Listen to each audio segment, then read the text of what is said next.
Welcome to the first of an 8-part mini video series to help support you and to journey with you through this pandemic. We know that right now most of us are probably in survival mode, and that's okay. But we want to support you, teach you some tools and tips, give you some space to grow so that we can actually move to a place where we're thriving, just as the way we're called to live out our lives. This first session will only cover a sort of overview, if you like, of where we're at, looking at what survival mode actually looks like, what is it doing to our body and to our mind. And then in subsequent sessions, we'll also go into a little bit more depth about where we're at, finding a way of reorienting our lives, reprioritizing things, creating a routine. And then we'll move to a space of growing within virtue, as well as discipline and learning to love those that we live with. There will be sections in today's video that we won't go into in too much detail. That will only be accessible to those of you who've registered for an extended video, which you can all do using the link provided. So why don't we go right ahead and dive into what survival mode looks like. Right now, I'm sure that there is a lot of different circumstances. For some people who've been fortunate, blessed to still have a job during this time, for those of us, we'll be working from home right now. And that has its own pressures and expectations, and it's very different. There are also lots of mums out there that I'm hearing that have been working mums and have now had to take their work home, but are also caring for their children who are no longer able to access daycare and school. And similarly, for a lot of dads that I'm hearing who've lost their job and who have had to find other jobs that perhaps they weren't really their career paths. It's not really what their expertise is at, but they've taken it on board, and that creates again a lot of pressures and a lot of challenges as well. We have year 12 students who won't be sitting their exams this year. We have university students who are still expected to sit their exam in a couple of weeks' time, despite everything that's going on. This almost feels like one big adaptation exercise where we've had to adapt really quickly and really resourcefully. And there have been sectors in our community who've done an extraordinary job. People like education systems who have very quickly gone to a distance learning mode. And sure, they're still adjusting, it's not quite perfect, but they've had to come up with a solution very quickly. So that all of this happening is going to have some sort of an impact on us. Just because society says, well, everybody else is doing it, so just get on with it, doesn't mean that we're not also experiencing certain things. So if you're feeling a little bit more tired than usual, you want a bit more sleep, or your appetites change, not as hungry, or you're really hungry a lot more often, perhaps you're feeling a bit more fidgety than usual, maybe less motivated, or you might be actually feeling nervous and anxious. All of those things are very, very normal in this space. Now you might be asking yourself, why is a Christian ministry going into the psychological and emotional well-being of a person right now? Well, the reality is we're not just a soul. We have a body and we have a mind, and the soul, body and mind works as one. There's no point in looking at our spiritual lives and working towards growing our spiritual lives alone, separate from our body's well-being and from our mind's well-being. And so right now, with everything that's going on, I think it's important that we give each of those space, but we also need to acknowledge that they have a relationship with each other. And so if we're not feeling as great in our mind, then you bet 100% that will show in our body. And if it's showing in our body, you can bet that it will impact our spiritual lives. Stress. I want to start by talking about what it actually does to our brains. So I'm going to go into a little bit, but I don't want to go too far. I don't want this to be a biology lesson or a psychology lesson for you. But just to understand that our brains have interplaying and overlapping systems in place. There's two sort of main kind of systems. One's called the parasympathetic system, which basically is your normal state, where you are relaxed, you are calm, you're able to respond to the different things that happen in your life, different tasks that you might be able to be asked to do. You'll be able to respond to them really well and really thoroughly and not be hindered by anything. You'll have a regular and good sense of immunity and health.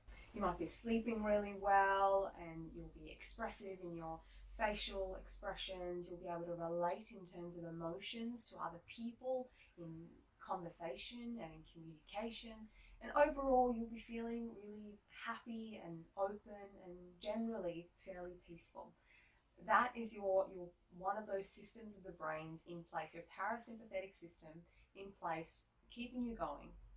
Once our brain it comes in contact with stress, it starts reacting a little bit differently, and that's where the second system sort of comes into play. The sympathetic nervous system will come in, and this is where you'll hear things like the flight and flight response.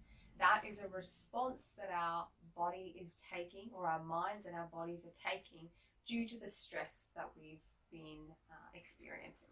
So this is typically the space where you'll start to feel adrenaline coming in, as if you need to do something. And you might start to see that fidgetiness, you might feel the anxiety, your heart rate might get a bit faster, your breath might get a bit shorter and a bit more frequent. This is also the system where our stomachs might start to feel a bit more clammed up, or our digestive system slowing down, because essentially our bodies are getting ready to respond, to either run away or to punch someone in the face. Either way, this system is telling us in a way that whatever it is, whatever way we respond, we're going to make it. There are some things that we can actually do. And I bring that up here because I think that's where a lot of us are actually still sitting.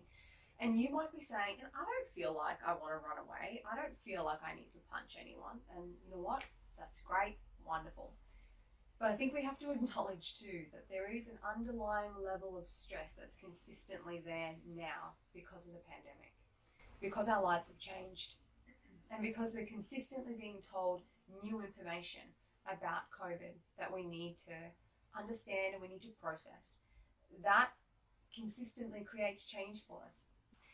Stress doesn't mean that it has to be something that completely knocks you over. Anything that adjusts you from your normal state is a form of stress. It's just a matter of how we respond to that stress. So to go into a couple of tips and tools, I'm going to go into that in our extended video. So I won't go into too much of that here, but one of the things that you can do is grounding exercises, which I'm sure many of you have heard of. And if you haven't, just do a quick Google search and you'll come up with different grounding exercises or grounding strategies. Putting your brain into a space where it has to physically focus on something other than the thought patterns that are in our head actually helps to re-ground us. So pretty much anything that you can physically touch is a great way to start practicing grounding. Another thing worth mentioning is grief. We've had what was our normal life essentially gone.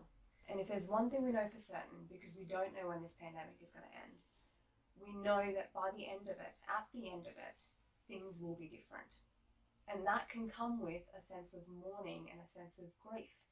For some, this will feel like anger and anxiety and nervousness. And for others, it'll be headaches and crying and questioning the purpose of life, questioning your spiritual beliefs. All of these can be part of grieving. So as we come to an end on this first video, I want you to remember three things. The first is that whatever you're feeling right now is okay.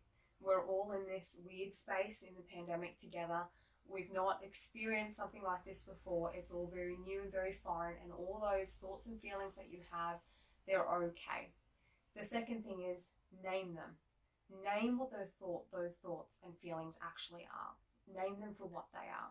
One of the downfalls of the self-help movement, unfortunately, is that feelings have started to have their own feelings.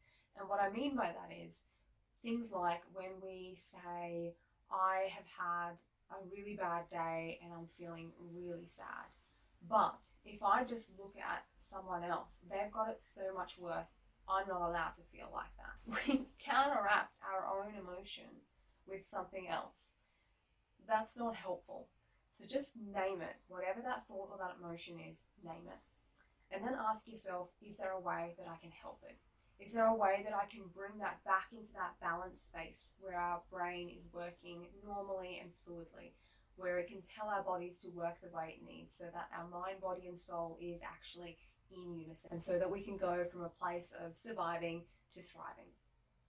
If you want to hear more or want access to the extended videos, make sure you jump over to our registration link that's been provided. fill in the details. We'll send you some of our details as well for you to make a donation of any value. We understand that financial security right now is a burden for many people, so any value of donation that you can make per video will be gratefully accepted. And then we'll send you a link that you'll have access to for the week to prepare you for the next video. So thank you for watching this video, and we hope to see you next time.